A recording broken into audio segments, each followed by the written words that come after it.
Good morning, students. Now we are here. We are also discuss here the cost unit. Into the previous lecture, we are also studied apportionment of overheads and allocation of overheads. But cost unit we are also studied here because of it is also the part of our overheads. What is meant by the cost unit?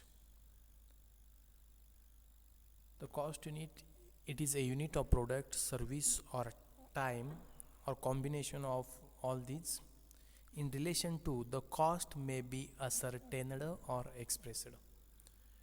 म्हणजे ज्या युनिटचा आधार घेऊन त्या particular प्रोडक्टची cost find out केली जाते त्यालाच या ठिकाणी कॉस्ट युनिट असं या ठिकाणी म्हटलं जातं. We have taken the example. We may for instance determine the cost per ton of steel. Steel असेल तर स्टीलची या ठिकाणी कॉस्ट काढत असताना आपण पर टनला या ठिकाणी काढतो. त्याचबरोबर ट्रान्सपोर्ट सर्व्हिसेसमध्ये कॉस्ट काढत असताना खर्च काढत असताना पर टन किंवा पर किलोमीटर असं या ठिकाणी आपण कॉस्ट काढतो. मशीन कॉस्ट काढत असताना आपण पर मशीन हवर त्याला या ठिकाणी कॉस्ट काढू शकतो. समटाईम्स सिंगल ऑर्डर असेल, कॉन्ट्रॅक्ट असेल तर कॉन्स्टिट्यूट ए कॉस्ट युनिट. मग याच्यामध्ये जर कॉम्बिनेशन असेल तर आता इथं आपण या ठिकाणी एक्झाम्पल पाहणार आहोत कोणत्या इंडस्ट्री किंवा प्रोडक्टमध्ये कोणता कॉस्ट युनिटचा बेस या ठिकाणी वापरला जातो. ॲटोमोबाईल इंडस्ट्री, ज्या ठिकाणी कार असेल ते कारचं मॅन्युफॅक्चरिंग केलं जाईल तर त्या ठिकाणी नंबर ऑफ कार्स असतील किंवा नंबर ऑफ मोटर बायसिकल असतील त्याला या ठिकाणी काय केलं जाईल तर प्रामुख्यानं तुमचं कॉस्ट असेल ती कॉस्ट फाइंड आउट केली जाईल. त्यानंतर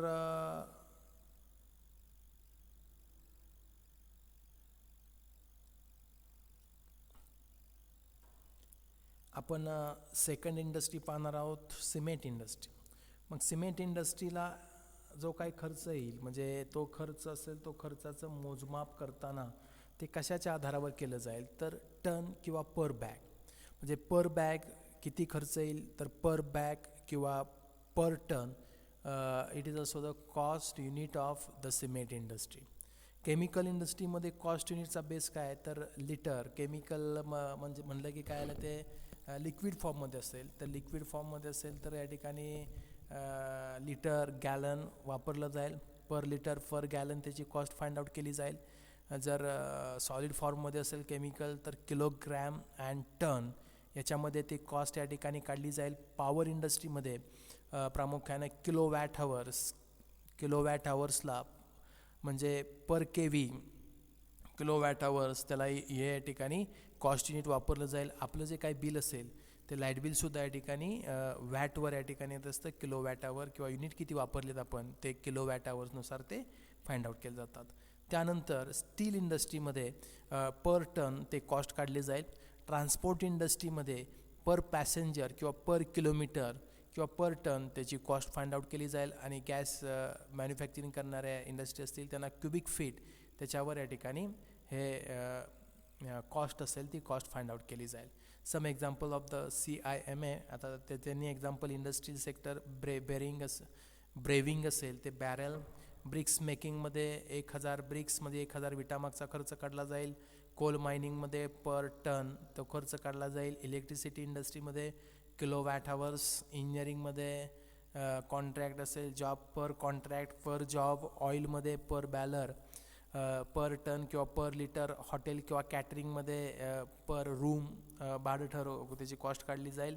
आणि केटरिंग इंडस्ट्री म्हणजे आपण पर मील असेल. आणि प्रोफेशनल सर्व्हिसेसमध्ये चार्जेबल आवर्स असेल किंवा जॉब असेल किंवा कॉन्ट्रॅक्ट असेल. एज्युकेशनमध्ये कोर्सेस किंवा पर कोर्सला आपण ती कॉस्ट ठरवू शकतो. स्टुडंट्स एनरोल असेल किंवा सक्सेसफुल स्टुडंट किंवा कोर्स पर कोर्स असं म्हणू शकतो. आणि हॉस्पिटलमध्ये पेशंट डे याच्यानुसार ती कॉस्ट या ठिकाणी काढली जाईल. ॲक्टिव्हिटीमध्ये कॉस्ट युनिटमध्ये क्रेडिट कंट्रोलमध्ये अकाउंट्स मेंटेनड. सेलिंगमध्ये कस्टमर कॉल असेल, व्हॅल्यू ऑफ सेल असेल, ऑर्डर टेकन असेल. मटेरियल स्टोरेज किंवा हँडलिंगमध्ये पर रिक्विजिशन असेल किंवा युनिट इश्यूड असेल, रिसिवड मटेरियल असेल, मुवमेंट असेल, value of issued and received असेल. पर्सनल ॲडमिनिस्ट्रेशनमध्ये पर्सनल रेकॉर्ड हे या ठिकाणी कॉस्ट युनिट म्हणून वापरलं जाईल. म्हणजे अशा पद्धतीनं हे या ठिकाणी कॉस्ट युनिटचा आपण अभ्यास केला. Then cost drivers. आता कॉस्ट ड्रायव्हर्स म्हणजे नेमकं काय, तर याचा या ठिकाणी आपण अभ्यास करूयात. A cost driver is a factor or variable which affect the level of cost. म्हणजे खर्च असेल त्या खर्चावर या ठिकाणी परिणाम करणारा घटक. It is also called as the cost driver. Generally it is an activity which is responsible for the cost incurrence. The level of activity or volume of production is the example of the cost driver. म्हणजे प्रामुख्यानं हा खर्चावर खर्चावर effect करणारा हा घटक आहे. म्हणजे for example volume of production म्हणजेच या ठिकाणी प्रोडक्शन किंवा उत्पादन असेल, त्या उत्पादनचं व्हॉल्यूम किंवा आउटपुटचं व्हॉल्यूम असेल, इन नंबर असेल, म्हणजे ते इन्क्रीजिंग होईल किंवा डिक्रीजिंग होईल. हे प्रामुख्यानं हे कॉस्ट ड्रायव्हर झालं, कारण त्याच्यामुळंच हा खर्च असेल त्या खर्चावर सुद्धा या ठिकाणी परिणाम होणार आहे. And activity may be event. मग ॲक्टिव्हिटी असेल तर किती इव्हेंट तुम्ही या ठिकाणी सादर केले असतील त्याच्यानुसार तो या ठिकाणी टास्क असेल किंवा युनिट ऑफ वर्क असेल, हा कॉस्ट ड्रायव्हर झाला. त्यानंतर cost drivers, the factor influencing the level of cost, it is also called as the cost drivers. For example of cost drivers, number of machine setups, number of purchases orders, hours spent on production inspection, number of tests performed, these are the example of the cost drivers. Then आता cost driver आपण बघितलं, cost unit बघितलं. आता त्यानंतर आपल्याला बघायचे absorption. म्हणजे after the completion of the distribution as stated above. म्हणजे जर आपण या ठिकाणी वर दिलेल्याप्रमाणे म्हणजे ओव्हरहेडचं डिस्ट्रीब्युशन आणि apportionment of overheads and apportionment of overhead झाल्यानंतर त्याचं ॲब्सॉर्प्शन या ठिकाणी होतं. म्हणजे after the completion of the distribution as stated above, the overheads are also charge to the department are to be recovered from the output produced in respective department. मग ते जे काय झालेला जो काय खर्च असेल तो काय करावा लागेल, आपल्याला रिकवर्ड करावा लागेल. आता रिकवर्ड करायचं म्हणजे नेमकं काय करायचं, तर तुमचा झालेला खर्च, त्या खर्चाचं रिकव्हरी करत असताना साधं सोपं लॉजिक आहे. समजा तुम्ही एखाद्या नगाचं उत्पादन केलं तर तो नग तसाच घरामध्ये ठेवणार का, तर ठेवणार नाही. तर तो काय करणार, विकणार. मार्केटमध्ये काय करणार, तो सेल करणार. मग तो सेल करत असताना किती किमतीला सेल करा पाहिजे. मग ज्यावेळेस तुम्ही तो सेल करता तर आपोआपच तुमचा झालेला जो काय खर्च असेल तो खर्च रिकवर्ड होतो, कारण तुम्ही तो झालेला खर्च निश्चितच त्याच्यापेक्षा जास्त किमतीला हे तुम्ही ते उत्पादन विकणार आहात. कारण कोणताही बिझनेसमन ते उत्पादन झालेल्या किमतीच्या पेक्षा कमी किमतीला विकणार नाही. म्हणजे साधं सोपं logic. No anyone businessman or manufacturer sell their product at a lower than their cost of production or total cost of the product. म्हणजे याचा अर्थ काय, तर कोणताही उत्पादक हा त्याला झालेला जो काय उत्पादन खर्च असेल त्याच्यापेक्षा कमी किमतीला ते उत्पादन विकणार नाही. म्हणजे याचा अर्थ काय, तर साहजिकच ते तुमचं या ठिकाणी उत्पादन असेल त्याचं झालेला जो काय खर्च असेल तो रिकवर केला जाईल. म्हणजे absorption of manufacturing overheads shall be this process of recovering overheads of department or any other cost center from its output, it is also called as the recovery of the absorption. आता हे तुम्हाला logic लक्षात आलं असेल. the absorption of manufacturing overheads shall be, मग variable manufacturing overheads असेल, the variable manufacturing overheads shall be absorbed on the basis of actual production, and fixed manufacturing overheads, the fixed manufacturing overheads shall be absorbed on the basis of normal capacity. म्हणजे त्या ठिकाणी actual प्रोडक्शननुसार variable manufacturing overheads recover केले जातील आणि normal कॅपॅसिटीनुसार fixed manufacturing overheads हे काय केले जातील, ॲब्सॉर्ब केले जातील.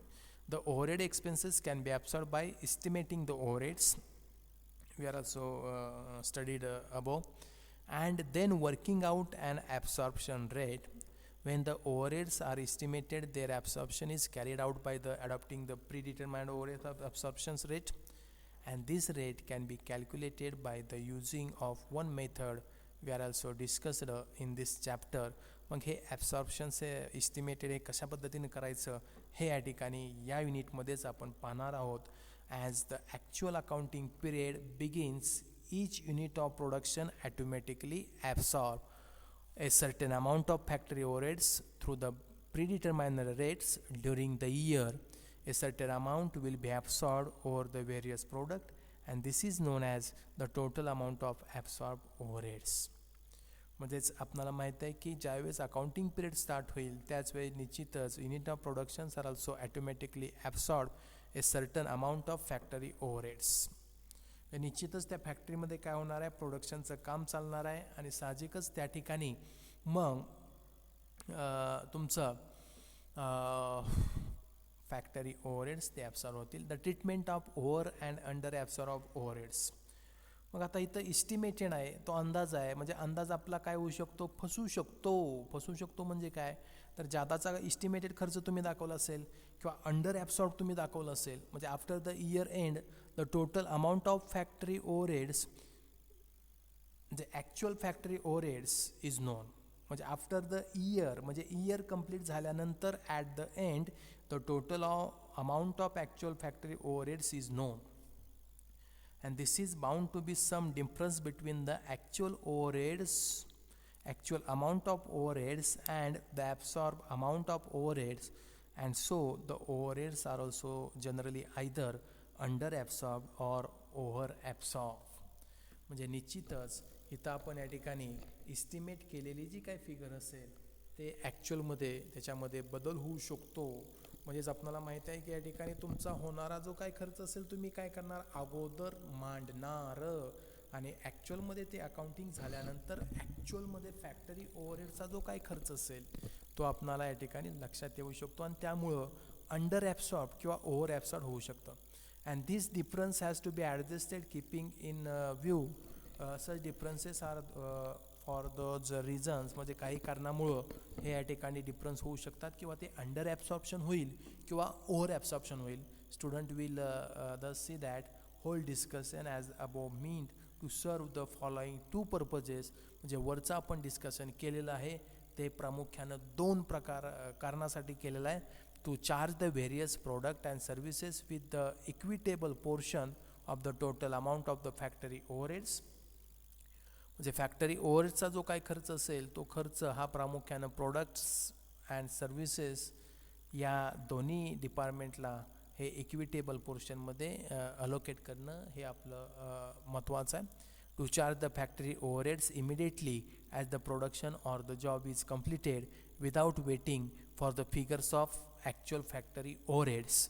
म्हणजे ज्यावेळेस प्रोडक्शनचं मॅन्युफॅक्चरिंगचं काम कंप्लीट होईल त्यावेळेस कोणताही वेट न करता ॲक्च्युअल फॅक्टरी ओव्हरहेड्स असेल ते ॲक्च्युअल फॅक्टरी ओव्हरहेड्स या ठिकाणी काय करणं इमिडिएटली त्या ठिकाणी ॲब्सॉर्ब करणं किंवा ॲब्सॉर्प्शन हे करणं आवश्यक आहे. त्यानंतर steps for the distribution of overheads. आता इथं आपण याला सर्वात महत्त्वाचा मुद्दा विचारात घेत आहे, steps for the distribution of overheads. The various steps for the distribution of overheads. त्यामध्ये इस्टिमेशन ऑफ ओव्हरहेड्स. आता इस्टिमेशन ऑफ ओव्हरहेड्स म्हणजे काय तर खर्चाचा अंदाज बांधणं. पण खर्च कुठला आहे तर indirect expenses. The overheads it is also called as the indirect material. Sum total of the indirect material, indirect labour and indirect expenses. Estimation of overheads by standing order असेल, थ्रू द बजेटिंग प्रोसेस असेल, खर्च असेल त्या खर्चाचा काय करणं अंदाज बांधणं, इस्टिमेट करणं. देन सेकंड पॉईंट कुठला आहे, सेकंड स्टेप कुठला आहे, अलोकेशन ऑफ ओव्हरहेड्स म्हणजे directly attribute to the department or cost centre. Allocate करणं, त्याचं डिस्ट्रीब्युशन करणं, वाटणी करणं, तो पुढचा पॉईंट आहे. Allocate of the overheads. मग त्यानंतर डायरेक्टली असेल ते डायरेक्टली ॲट्रिब्यूट असेल टू दॅट पर्टिक्युलर डिपार्टमेंट. म्हणजे समजा आपण मगाशी पॉवर आय थिंक सो याचं एक्झाम्पल घेतलं होतं, कशाचं मीटर असेल म्हणजे कुठला आपला लाईटचा मीटर असेल आणि त्या लाईटच्या मीटरमधून जर पर्टिक्युलर डिपार्टमेंटच जर ते वीज वापरत असेल तर येणारं लाईट बिल हे त्या पर्टिक्युलर डिपार्टमेंटलाच दाखवणं, तर ह्यालाच आपण अलोकेशन ऑफ ओव्हरहेड्स म्हणू शकतो. म्हणजे directly attribute to that particular department. Then apportionment of overheads. मग अपॉर्शनमेंट ऑफ ओव्हरहेड्सला काय करावं लागतं तर तो झालेला एकूण खर्च हा वेगवेगळ्या डिपार्टमेंटला त्याच्या प्रपोर्शननुसार वाटावा लागतो. त्यानंतर रिअपॉर्शनमेंट ऑफ ओव्हरहेड्स. रिअपॉर्शनमेंट ऑफ ओव्हरहेड्स म्हणजे काय, तर सर्व्हिस डिपार्टमेंटचा जो काय झालेला खर्च असेल तर तो त्या प्रोडक्शन डिपार्टमेंटला परत काय करणं, रिअपॉर्शनमेंट पुन्हा त्या प्रोडक्शन डिपार्टमेंटमध्ये वाटणं. आणि प्रोडक्शन डिपार्टमेंटचा जो काय झालेला खर्च असेल तो काय करणं, ॲक्च्युअल युनिट्स असेल ते ॲक्च्युअल युनिट्सबरोबर त्याचं कंपॅरिझन करून प्री डिटर्माइन रेट असेल तो या ठिकाणी ठरवणं. म्हणजे अशा पद्धतीनं हे या ठिकाणी स्टेप्स असतील, त्या स्टेप्सनुसार हे या ठिकाणी ओव्हरहेड्स असेल ते ओव्हरहेड्सचं डिस्ट्रीब्युशन केलं जातं. त्यानंतर estimation and collection of overheads. आता इस्टिमेशन करत असताना through the budgeting process, standing order. आता इथं स्टँडिंग ऑर्डर म्हणजे नेमकं काय, म्हणजेच every manufacturing businesses the expenses are also incurred on direct material and direct labour in respect of several job or other units of production. Incur of these expenses are authorized by the production order or work orders, and the term standing order denotes sanction for indirect expenses under the various heads of expenditure. म्हणजे generally आपल्याला माहीत आहे प्रत्येक manufacturing बिझनेसमध्ये प्रामुख्यानं मटेरियलचा आणि direct लेबरचा हा खर्च होतो, तो आपल्याला माहीत असतो. परंतु इनडायरेक्ट जे काय एक्सपेन्सेस असतील त्या इनडायरेक्ट एक्सपेन्सेसला सँक्शनिंग घेणं, it is also called as, तो सँक्शन करणं, it is also called as the standing order. त्याला आपण स्टँडिंग ऑर्डर असं या ठिकाणी म्हणू शकतो. आता पुढचा मुद्दा येतोय,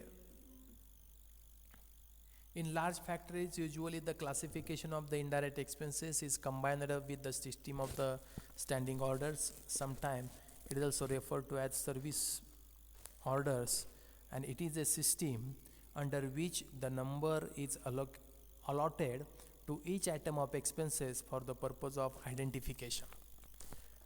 म्हणजे इथं सर्वात महत्त्वाचा मुद्दा काय बघा, at the same it is continue from year to year, and the extent of such analysis and nomenclature adopted are the settled by the management according to the needs of the industry. आता standing ऑर्डरचा आपण दृष्टिकोनातून साधा सोपा अर्थ घ्यायचा म्हणलं तर काय, तर sanctioning for the indirect expenses under the various heads of the expenditure, it is also called as the standing order. Then allocation of overheads over various departments or departmentalisation of overheads. आता departmentalisation of overheads or various overheads म्हणजे वेगवेगळ्या डिपार्टमेंटला तो खर्च काय करणं, वाटणं, allocate करणं, हा एक महत्त्वाचा मुद्दा आहे. म्हणजेच most of the manufacturing process the functions are performed in different departments of a factory. Some of the departments of the factory are engaged in to the production process, while few may be function as that means the supportive departments are also there, and these supportive departments are also called as the service department. That means the supporting departments like as the departments in manufacturing, administration departments are also there, selling and distribution of goods and services departments are also there. That means the factory overheads which are related to any of the production or service departments are also allocated to these departments. That means the departments are also maybe subdivided into the various cost centers for the better controlling of the performance evaluations, for the better controlling cost controlling purpose.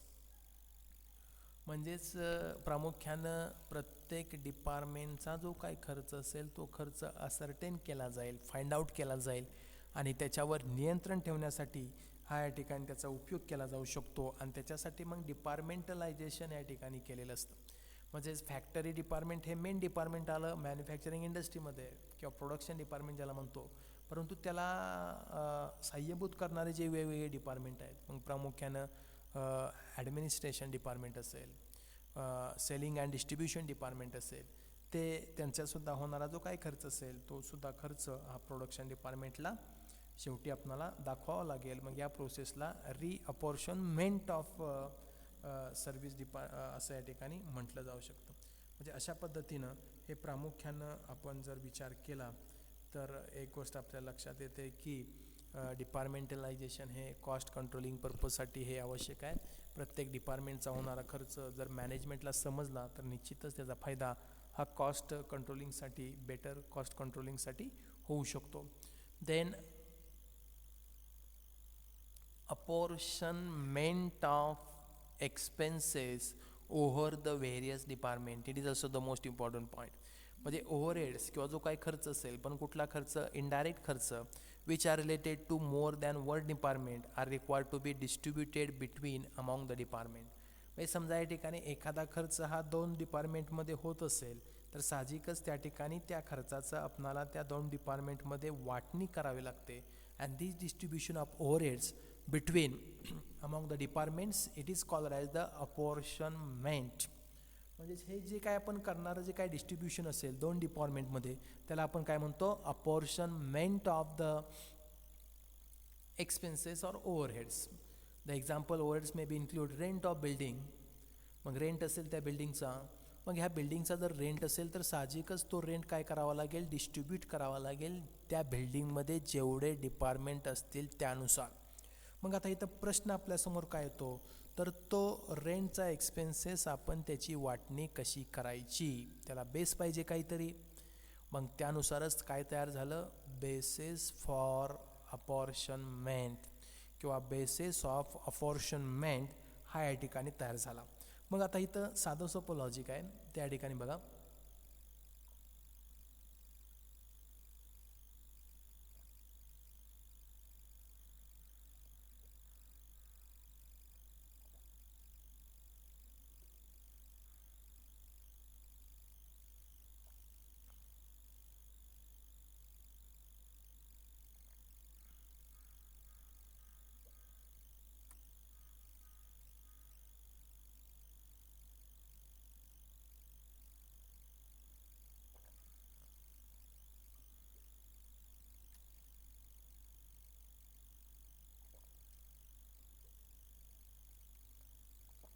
आता आपण इथे example घेऊयात.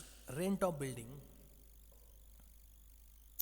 Power, lighting, insurance, depreciation, हे जे काय असे combine खर्च असतील ते आपणाला त्या त्या डिपार्टमेंटमध्ये वाटावे लागतील. म्हणजेच ह्या खर्चाचं जो काय बेनिफिट असेल तो बेनिफिट हे वेगवेगळे डिपार्टमेंट घेत असतात. उदाहरणार्थ द्यायचं झालं तर रेंट ऑफ बिल्डिंग, मग एकाच बिल्डिंगमध्ये अनेक डिपार्टमेंट असतील, मग प्रोडक्शन असेल, सेलिंग असेल, मार्केटिंग असेल, ॲडमिनिस्ट्रेशन असेल, परंतु एका बिल्डिंगचं काय रेंट एकच असणार आहे.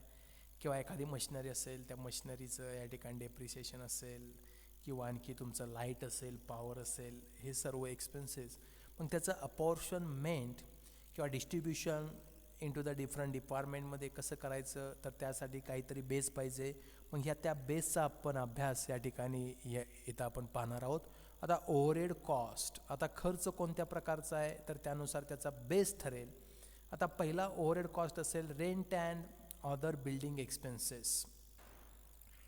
आता rent and other building expenses ह्याचं जर आपल्याला वाटणी हे डिपार्टमेंटमध्ये करायचं असेल तर कोणत्या बेसनुसार करणार, तर फ्लोअर एरिया और व्हॉल्यूम ऑफ डिपार्टमेंट. आता फ्लोअर एरिया म्हणजे काय, तर बिल्डिंगला काय असतो, स्क्वेअर फूटमध्ये तुम्हाला फ्लोअर एरिया माहीत असेल तर साहजिकच त्या प्रमाणामध्ये तो बिल्डिंगचा रेंट असेल, तो रेंट आपण या ठिकाणी डिस्ट्रीब्यूट करू शकतो. किंवा व्हॉल्यूम ऑफ डिपार्टमेंट, मग त्या डिपार्टमेंटचं व्हॉल्यूम असेल, किती या ठिकाणी रूम आहे त्यानुसार सुद्धा या ठिकाणी आपण ते खर्च असेल रेंटचा तो आपण अपॉर्शनमेंट किंवा डिस्ट्रीब्यूट करू शकतो. पुढचं या ठिकाणी लाइटिंग अँड हिटिंग असेल, I think so fire services, air condition, no doubt. Then perquisites, labour welfare expenses, timekeeping, personnel office and supervision expenses, all these are also apportionment on the basis of number of workers worked in department. Perquisites म्हणजे काय, तर इतर लाभ जे असतील वर्करला दिलेले, labour welfare expenses असतील, time keeping असेल, पर्सनल ऑफिस असेल किंवा सुपरविजनचे जे काही खर्च असतील ते प्रामुख्यानं त्या डिपार्टमेंटमध्ये किती नंबर ऑफ वर्कर्स काम करतायत त्यानुसार ते वाटले जातील. त्यानंतर पुढचा तिसरा या ठिकाणी ओव्हरहेडचा या ठिकाणी खर्च आहे. ओव्हरहेड म्हणजेच काय, खर्च, इनडायरेक्ट एक्सपेन्सेस. मग त्यामध्ये तिसरा पॉईंट आहे कॉम्पेन्सेशन टू वर्कर्स, म्हणजे नुकसान भरपाई एखाद्या कर्मचाऱ्याला दिली असेल, हॉलिडे पे असेल, ESI म्हणजे एम्प्लॉई स्टेट इन्शुरन्स असेल, किंवा PF असेल, प्रोव्हिडंट फंड असेल, किंवा परक्विजिट्स असतील, ते त्या एम्प्लॉईचं असणारं डायरेक्ट वेजेस त्याच्या प्रपोर्शन प्रपोर्शन असेल त्या प्रमाणामध्ये वाटला जाईल. त्यानंतर जनरल ओव्हरहेड्स असतील, मग त्यामध्ये डायरेक्ट लेबर आवर्स असेल किंवा डायरेक्ट वेजेस असेल किंवा मशीन आवर्स असेल, त्याच्यानुसार त्याची वाटणी केली जाईल. Depreciation of plant and machinery, repairs and maintenance of plant and machinery and insurance of stock हे या ठिकाणी डिस्ट्रीब्यूट करत असताना वेगवेगळ्या डिपार्टमेंटला, तर depreciation of plant and machinery त्याच्यामध्ये कॅपिटल व्हॅल्यू, तर त्या ठिकाणी कॅपिटल व्हॅल्यू असेल ती कॅपिटल व्हॅल्यू विचारात घेऊन त्या डेप्रिसिएशनचं आपल्याला या ठिकाणी डिवायडेशन या ठिकाणी करावं लागेल. म्हणजे फॅक्टरीमध्ये 4 डिपार्टमेंट असतील, फॅक्टरी 1 2 3, मग 3मध्ये जे असणारी कॅपिटल व्हॅल्यू असेल त्या असेटची, त्यानुसार ते मशिनरीची त्यानुसार ते डेप्रिसिएशन वाटावं लागेल. त्यानंतर पॉवर स्टीम असेल, कंजम्पशन असेल, इंटरनल ट्रान्सपोर्ट असेल, मॅनेजरल सॅलरीज असेल, तर हा टेक्निकल इस्टिमेट्स, मग त्या टेक्निकल इस्टिमेटचा आधार घेऊन ते या ठिकाणी आपल्याला वाटावं लागेल. 7वा पॉईंट आहे लाईटिंग एक्सपेन्सेस. मग लाईटिंग एक्सपेन्सेस त्याचं डिस्ट्रीब्युशन करत असताना नंबर ऑफ लाईट पॉईंट्स, मग त्या डिपार्टमेंटनं किती number of light points use केलेले आहेत त्यानुसार ते वाटलं जाईल. लाईटिंग एक्सपेन्सेस एरिया असेल किंवा मीटर युनिट असेल त्याच्यानुसार तो लाईटिंग एक्सपेन्सेस वाटला जाईल. इलेक्ट्रिक पॉवर मशीन ऑपरेशन, मग त्यामध्ये हॉर्स पॉवर ऑफ मशीन, त्या मशीनची हॉर्स पॉवर किती आहे, number of machine hours and value of machines or units consumed. त्यानंतर मटेरियल हँडलिंग किंवा स्टोअर ओव्हरहेड्स असतील, वेट ऑफ मटेरियल असेल किंवा व्हॉल्यूम ऑफ मटेरियल असेल किंवा त्याच्या या ठिकाणी value of material unit or material unit cost हे या ठिकाणी बेसिस झालं. Then some other basis of apportionment of overheads cost. We have also already discussed here the benefit received by the particular department generally is the principal criteria on the cost of service department, or common expenses are also apportionment or apportioned, but other basis of apportionment which may be used in mentioned below: analysis or survey of the existing conditions, ability to pay, and efficiency or incentives, and a concern may be only one criteria may be used for that particular conditions or phase of its activity. Then we are not discuss here the analysis of the survey and existing conditions, then ability to pay and efficiency of the incentives. Then we are also discuss here the difference between the allocation and apportionment of the overheads. या ठिकाणी याचा आपण अभ्यास या ठिकाणी करणार आहोत. म्हणजे नेमकं अलोकेशन म्हणजे काय आणि अपॉर्शनमेंट म्हणजे नेमकं काय, याच्यामधला जो काही फरक असेल तो फरक या ठिकाणी आपण करणार आहोत. आता अलोकेशन म्हणजे नेमकं काय, म्हणजे allocation deals or related with the whole item of cost which are identified with any one department. म्हणजेच अलोकेशनमध्ये कोणत्या तरी एका डिपार्टमेंट ते आयडेंटिफाईड करून तो खर्च या ठिकाणी तिथं दाखवला जातो. म्हणजे for example, indirect wages of the 3 departments are separately obtained and hence each departments will be charged by respective amount of wages individually. म्हणजे इनडायरेक्ट वेजेसचं जे काय असेल ते वेजेस हे 3 डिपार्टमेंट सेपरेटली आयडेंटिफाईड करतील आणि ते इंडिव्हिज्युअली काय करतील, दाखवतील, त्याला आपण अलोकेशन म्हणतो. अपॉर्शनमेंट म्हणजे काय, तर it is related with the portion of an item of cost. For example, हा काय त्या कॉस्टचा एक प्रकारचा पोर्शन आहे. The cost of the benefit of a service department will be divided between those departments which has been avail those benefits. म्हणजे त्या खर्चाचा बेनिफिट जर त्या डिपार्टमेंटला मिळाला असेल तर साहजिकच तो खर्च काही प्रपोर्शनमध्ये तो त्या डिपार्टमेंटला दाखवणं या ठिकाणी महत्त्वाचं आहे. म्हणजे अलोकेशनमध्ये एका डिपार्टमेंटला प्रत्येक डिपार्टमेंट हे त्यांच्या या ठिकाणी इंडिव्हिज्युअली तो कॉस्ट असेल ते कॉस्ट चार्ज करतील, परंतु इथं अपॉर्शनमेंटमध्ये तो पोर्शन ऑफ जो काय कॉस्ट असेल ते पर्टिक्युलर त्या डिपार्टमेंटमध्ये त्या प्रपोर्शननुसार वाटला जाईल. Allocation is a direct process of charging the expenses to different cost centre. अलोकेशनमध्ये डायरेक्टली त्या पर्टिक्युलर डिपार्टमेंटला तो खर्च या ठिकाणी चार्ज किंवा दाखवला जातो, परंतु अपॉर्शनमेंटमध्ये it is an indirect process because there is a need for the identification of the appropriate portion of the expenses to borne by the different department benefited.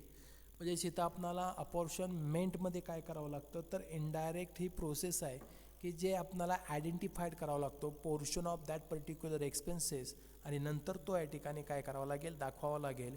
त्याचं रिझन काय, तर इथं आपणाला जे बेनिफिशियल डिपार्टमेंट असतील ते डिपार्टमेंट आयडेंटिफाईड करावे लागतात. परंतु अलोकेशनमध्ये डायरेक्ट प्रोसेस आहे. डायरेक्ट तो जो काय खर्च असेल तो डायरेक्ट त्या डिपार्टमेंटला किंवा त्या पर्टिक्युलर कॉस्ट सेंटरला ह्या ठिकाणी दाखवला जाईल. आता इथं हे कॉस्ट सेंटर म्हणजे नेमकं काय, तर याचासुद्धा आपण अभ्यास या ठिकाणी करणार आहोत. आता इथं नेमकं हे कॉस्ट सेंटर म्हणजे नेमकं काय, तर आता रिस्पॉन्सिबिलिटी सेंटर किंवा कॉस्ट सेंटर. आता इथं कॉस्ट सेंटर आला. आता कॉस्ट सेंटर म्हणजे काय बघा, the responsibility centre which is accountable for incurrence of cost which are under control. मग आता इथं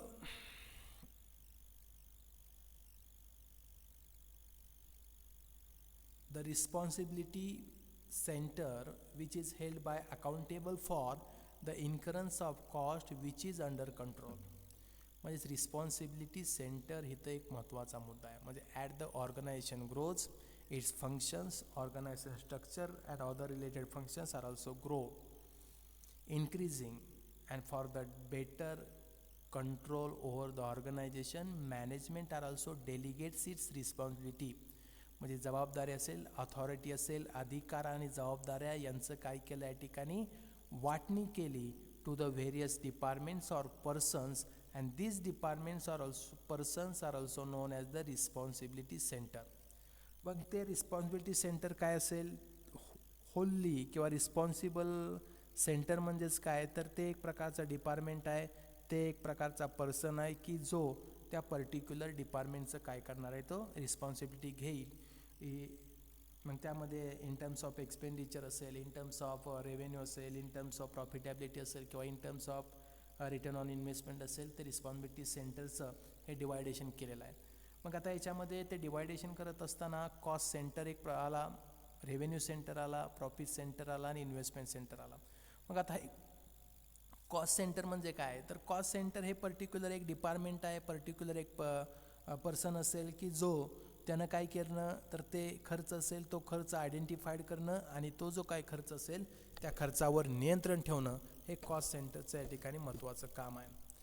त्यानंतर पुढचं या ठिकाणी स्टँडर्ड कॉस्ट सेंटर, म्हणजे cost centre where the output is measurable and input required for the output can be specified.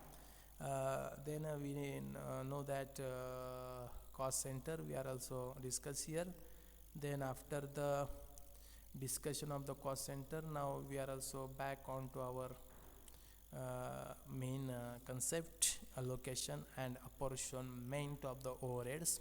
Allocation is the direct process. These are also charging to the different cost centers. Cost centers म्हणजे तुम्हाला आता लक्षात आलं असेल की हे एक प्रकारची जबाबदारी किंवा अधिकार दिले जातात की ते त्या डिपार्टमेंटला असेल किंवा त्या व्यक्तीला असेल की त्यांनी त्या डिपार्टमेंटची किंवा त्या व्यक्तीनं त्या डिपार्टमेंटच्या खर्चावर नियंत्रण ठेवणं आणि खर्च आयडेंटिफाईड करणं, ही जबाबदारी त्या पर्टिक्युलर कॉस्ट सेंटरची असते. म्हणजे कॉस्ट सेंटर म्हणजे एक प्रकारचं ते डिपार्टमेंट किंवा पर्सन असू शकतो. अशा पद्धतीनं आपण अलोकेशन आणि अपॉर्शनमेंट ऑफ ओव्हरहेड्स याचा या ठिकाणी अभ्यास केलेला आहे. आता अलोकेशनमध्ये डायरेक्टली आयडेंटिफाईड होतं, अपॉर्शनमेंटमध्ये आपणाला तेवढाच पोर्शन आयडेंटिफाईड करून त्या पर्टिक्युलर डिपार्टमेंटला दाखवावा लागतो. म्हणजे इथं आपणाला अपॉर्शनमेंटमध्ये बेसिस ऑफ अपॉर्शनमेंटचा उपयोग करावा लागतो. अलोकेशनमध्ये डायरेक्टली आयडेंटिफाईड असतात ते आयटम्स किंवा तो particular cost of expenses identified असल्यामुळे तिथं आपणाला जास्त एफर्ट्स या ठिकाणी. आता त्यानंतर पुढचा या ठिकाणी पॉईंट आहे रिअपॉर्शनमेंट ऑफ ओव्हरहेड्स, त्याचासुद्धा आपण अभ्यास करणार आहोत. आणि मेथड्स ऑफ रिअपॉर्शनमेंट ऑफ ओव्हरहेड्स याचासुद्धा या ठिकाणी आपण अभ्यास करणार आहोत. आणि त्यानंतर मग आपण प्रॉब्लेम नंबर 1 हा या ठिकाणी स्टार्ट करणार आहोत. अतिशय सोपे असे या ठिकाणी प्रॉब्लेम आहेत, त्याच्यामध्ये काहीच या ठिकाणी अवघड नाही, फक्त गुणाकार, भागाकार, बेरीज याच्या व्यतिरिक्त काहीच नाही. अतिशय सोपं आणि साधं असं हे ॲडव्हान्स अकाउंटिंगचा पेपर आहे. परंतु ज्याला समजेल तोच या ठिकाणी निश्चितच त्याला या ठिकाणी चांगली मार्क मिळतील. आता या ठिकाणी आपण पाहताय की आपण बेसिक या ठिकाणी कॉस्टिंगचं पेपर सेकंडचं ओव्हरहेडचं बेसिक कशा पद्धतीनं आपण स्टेप बाय स्टेप प्रॉब्लेम सोडवणार आहोत. रिअपॉर्शमेंट म्हणजे काय, अपॉर्शनमेंट म्हणजे काय, बेसिस ऑफ अपॉर्शमेंट म्हणजे काय. आता रिअपॉर्शनमेंट कधी करायचं, अपॉर्शनमेंट कधी करायचं, तर एकच खर्च, परंतु तो आपल्याला वाटायचा आहे वेगवेगळ्या डिपार्टमेंटमध्ये, तर तिथं रिअपॉर्शनमेंट येईल. आणि अलोकेशन म्हणलं की डायरेक्टली आपल्याला आयडेंटिफाईड होईल की हा खर्च ह्या पर्टिक्युलर डिपार्टमेंटला वाटायचा आहे. Thank you very much. In to the next lecture we are also start the problem number first of an our lecture advanced costing paper second. Thank you very much.